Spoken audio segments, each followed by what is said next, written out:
दोस्तों आईआरएफसी एक वक्त रेलवे स्टॉक की रैली का फेवरेट स्टॉक था। लेकिन आज स्टॉक अपने 52 वीक हाई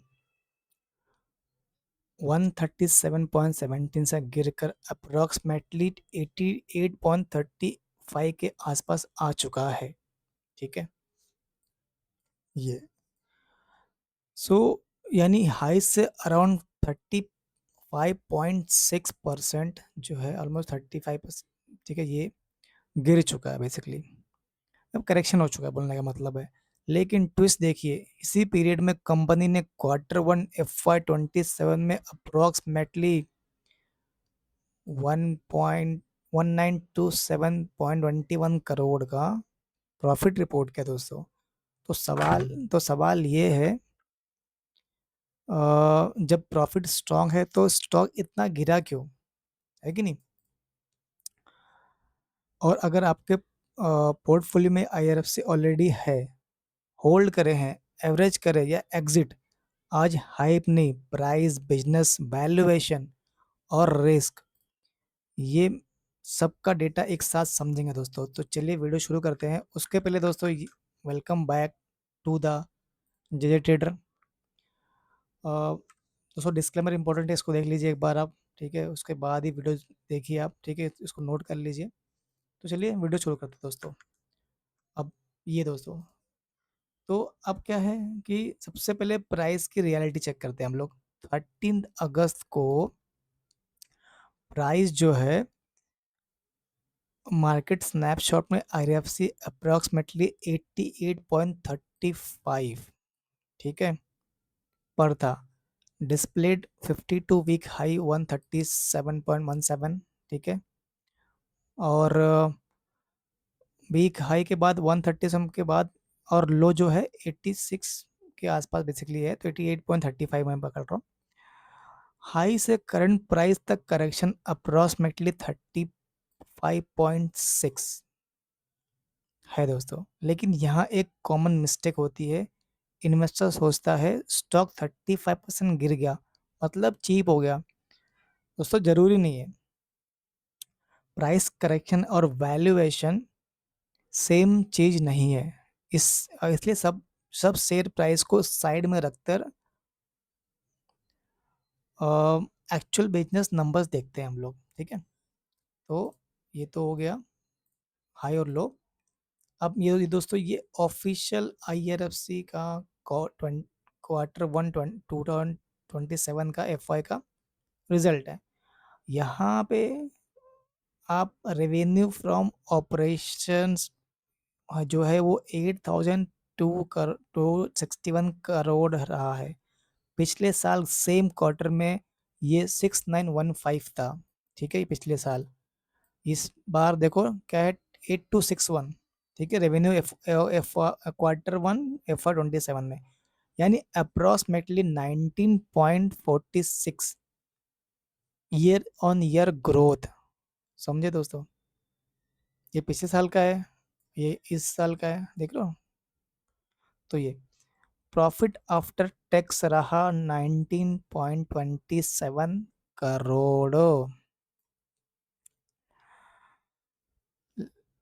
और वर्सेस जो है देखें, लास्ट ईयर में है वो 1745.69 करोड़ का था। ठीक है, यानी अप्रोक्सीमेटली 10.40% का ग्रोथ। ठीक है, नेट वर्थ भी अप्रोक्सीमेटली 58,792 करोड़ का हो गया दोस्तों, नेट। ठीक है, तो ये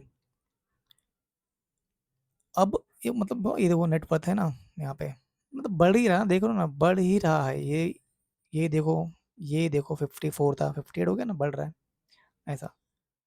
मतलब revenue revenue up, profit up, net worth भी अप। बिजनेस तो 35% का करेक्शन किस बात का दोस्तों, है ना? क्वेश्चन नहीं है। बिजनेस खराब हो गया बोलकर एक्सप्लेन नहीं किया जा सकता, लेकिन करंट प्रॉफिट स्ट्रांग होना भी पूरी स्टोरी नहीं है। ठीक है, आगे देखते हैं हम लोग। अब ये दोस्तों AUM प्लस NIM, ठीक है, ये हम देखते हैं एक बार।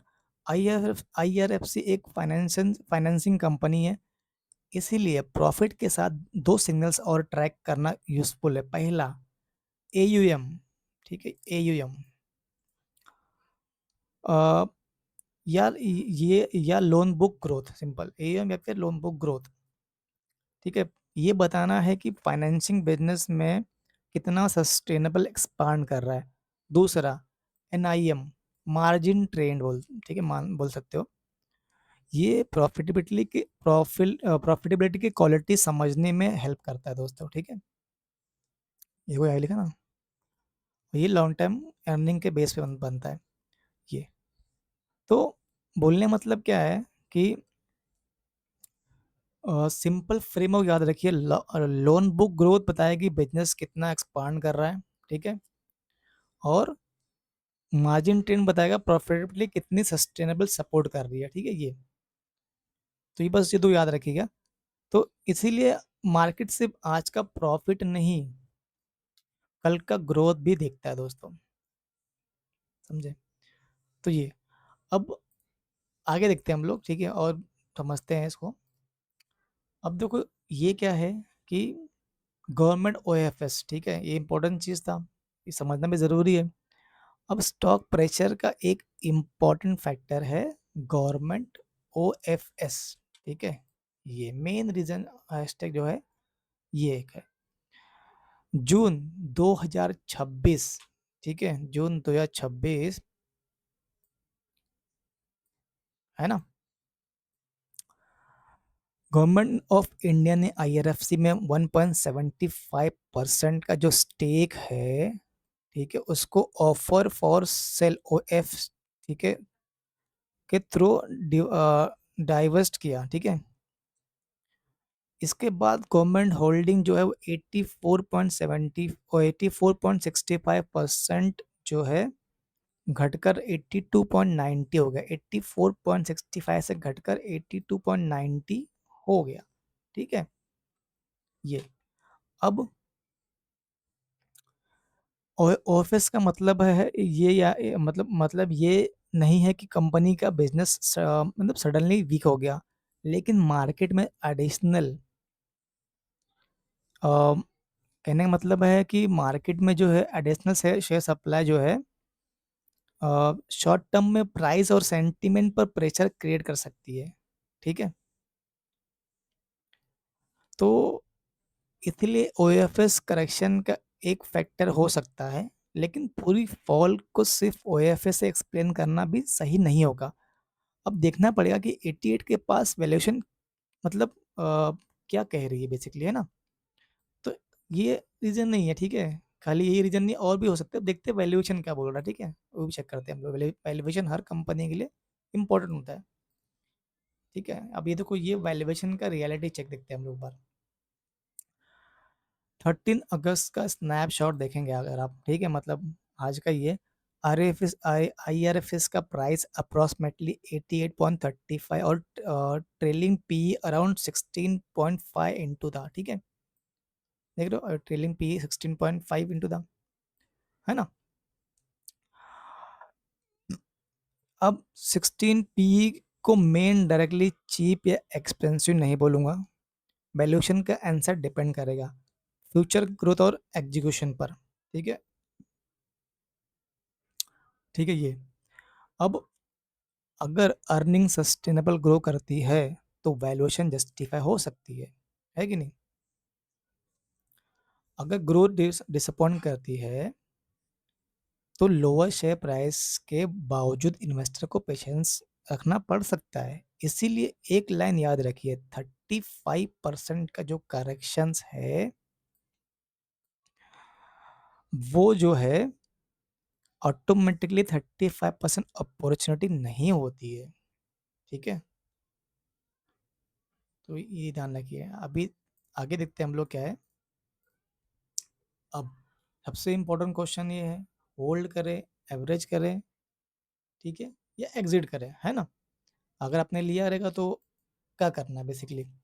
तो मेरा क्या पॉइंट है, अब होल्ड, एवरेज या exit, direct buy sell call के बजाय एक सिंपल फ्रेमवर्क देखिए।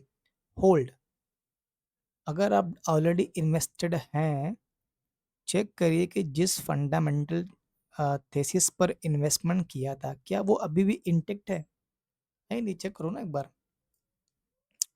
कि आपने क्यों लिया था इसको, क्या सोच के लिया था फ्यूचर को, ठीक है, क्या वो अभी भी इंटेक्ट है। सिर्फ प्राइस जो है गिरना ऑटोमेटिकली एग्जिट सिग्नल नहीं होता है, ठीक है। तो ये दोस्तों अभी एवरेज, ठीक है, सिर्फ ये सोचकर एवरेज मत करिए 137 का स्टॉक 88 में मिल रहा है, ये सोच के मत कीजिए। प्रीवियस हाई वैल्यूएशन का बेंचमार्क नहीं होता। एवरेज करने से पहले बिजनेस ग्रोथ और वैल्यूएशन और अपनी पोजीशन साइज देखिए, और लास्ट में एग्जिट रिव्यू। अगर फंडामेंटल थेसिस जेन्युइनली ब्रेक होती है तो सिर्फ प्रीवियस हाई का वेट करना भी रैशनल स्ट्रेटजी नहीं है। सिंपल रूल, प्राइस नहीं, थेसिस चेक करो, थेसिस ब्रोक हो रहा है क्या वो चेक करो आप, ठीक है। तो ये 35% गिरना इजिकल टू चीप नहीं होता है दोस्तों, ठीक है, इसको आप दिमाग से निकाल लीजिए। प्राइस नहीं, थेसिस चेक करो, ठीक है। अब आगे देखते हैं हम लोग, ये आप समझ गए होगे अभी तक। अब ये, अब क्या ट्रैक करना है, बेसिकली हमें ट्रैक क्या करना है, ठीक है, अब वो देखते हैं, ये भी इंपॉर्टेंट है ना, क्या ट्रैक करना है। अब अगर IRFC में 4 थिंग्स ट्रैक करिए। नंबर 1, प्रॉफिट ग्रोथ। ये current Q1 PAT approximately 1.27 crore का है, माफ कीजिए। नंबर 2, business growth. Q1 revenue approximately 8261 crore जो है F1 27 में जो है बेसिकली। साथ में लोन बुक ग्रोथ भी देखिए, ठीक है, इसके साथ में। Number 3, government holding. इसमें क्या है, OFS के बाद 82.90% प्रमोटर होल्डिंग है बेसिकली। बोलने का मतलब है फ्यूचर में कोई भी ऑफिशियल स्टेक सेल डेवलपमेंट आया तो मॉनिटर करिए, आगे भी आया तो ध्यान दीजिए।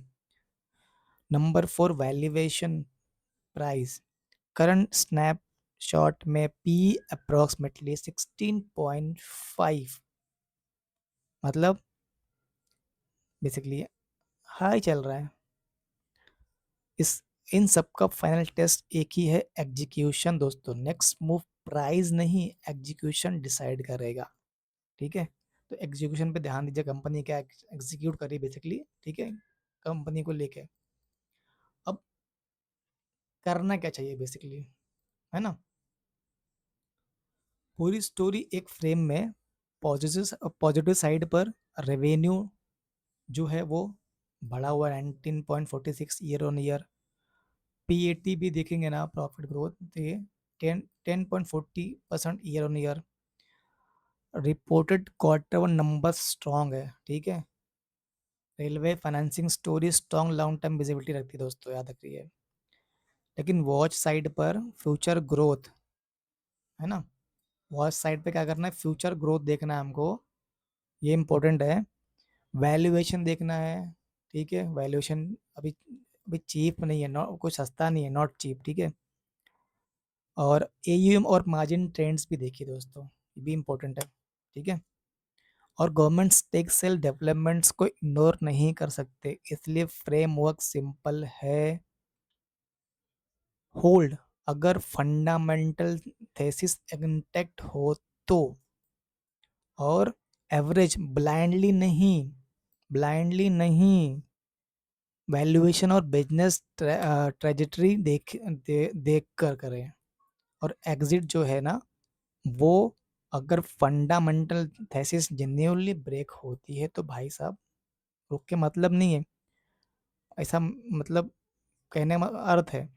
IRFC को सिर्फ 35% मतलब गिरा हुआ वो स्टॉक न मत देखिए, और सिर्फ रिकॉर्ड प्रॉफिट वाली कंपनी देखकर भी डिसीजन मत लीजिए। फॉल को नहीं फंडामेंटल्स को फॉलो करो, ठीक है। ये दोस्तों ओवरऑल, ठीक है। अब अंत में यही बोलूँगा आपको कि IRFC की स्टोरी एक इम्पोर्टेंट लेसन देती है स्टॉक गिर रहा है इसका मतलब बिजनेस नेसेसरी खराब नहीं है, और स्टॉक बहुत गिर गया इसका मतलब ऑटोमेटिकली चीप भी नहीं है। इन्वेस्टमेंट डिसीजन से पहले जो है प्राइस देखिए, बिजनेस देखिए, ग्रोथ देखिए, वैल्यूएशन देखिए, ठीक है। ये सब देख के जो है आप डिसीजन लीजिए, और वैल्यूएशन इंपॉर्टेंट है। अगर आपको इसी तरह सिंपल हिंदी में डेटा बेस्ड एनालिसिस देखना है तो द जे ट्रेडर को सब्सक्राइब की जरूर कीजिए दोस्तों। वीडियो यूजफुल लगे तो लाइक करिए और कमेंट में बताइए आरएफसी होल्ड करेंगे, एवरेज करेंगे या वेट करेंगे। मैं मिलूंगा आपको अगले वीडियो में, तब तक डेटा नहीं डिसीजन मिलेगा। Thank you so much.